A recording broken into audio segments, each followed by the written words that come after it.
بسم الله الرحمن الرحيم. هل أتى على الإنسان حين من الدهر لم يكن شيئا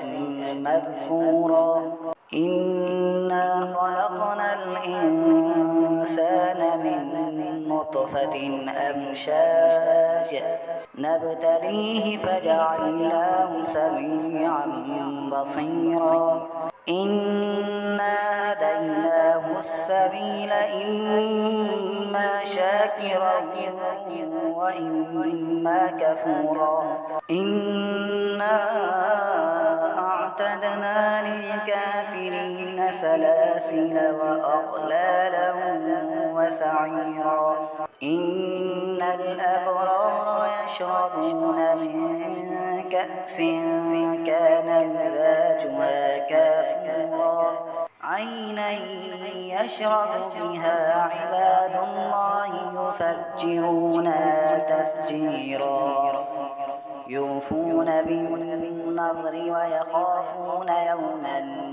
كان شره مستطيرا ويطعمون الطعام على حبه مسكينا ويتيما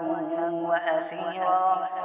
إنما نطعمكم لوجه الله لا نريد منكم جزاء ولا شكورا إنا نخاف من ربنا يوما عبوسا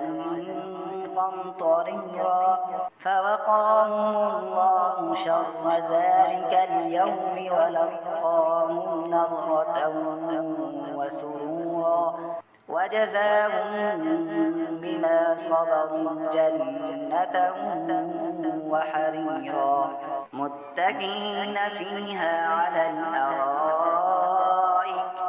لا يرون فيها شمسا ولا زمهريرا ودانية عليهم ظلالها وذللت قطوفها تضليلا ويطاف عليهم بآنية من فضة وأكواب كانت قوارير من فضة قدروها تقديرا ويسقون فيها كأسا كان مزاجها زنجبيلا عينا فيها تسمى سلسبيلا ويطوف عليهم ولدان مخلدون إذا رأيتهم حسبتهم لؤلؤا منثورا وإذا رأيت ثم رأيت نعيما وملكا كبيرا عاليهم ثياب سندس خضر واستبرق وحلوا أساور من فضة وسقاهم ربهم شرابا طهورا إن هذا كان لكم جزاء وكان سعيكم مشكورا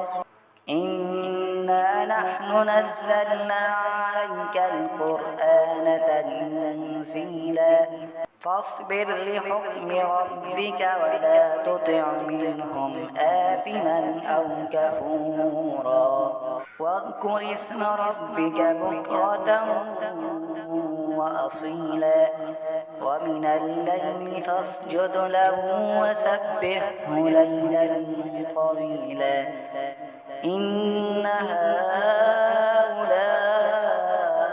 يحبون العاجلة ويذرون وراءهم يوما ثقيلا نحن خلقناهم وشددنا أصرهم وإذا شئنا بدلنا أمثالهم تبديلا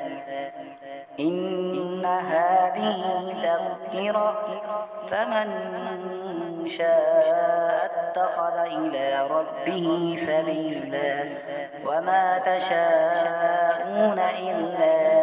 أن يشاء الله إن الله كان عليما حكيما يدخل من يشاء في رحمته والظالمين أعد لهم عذابا أليما.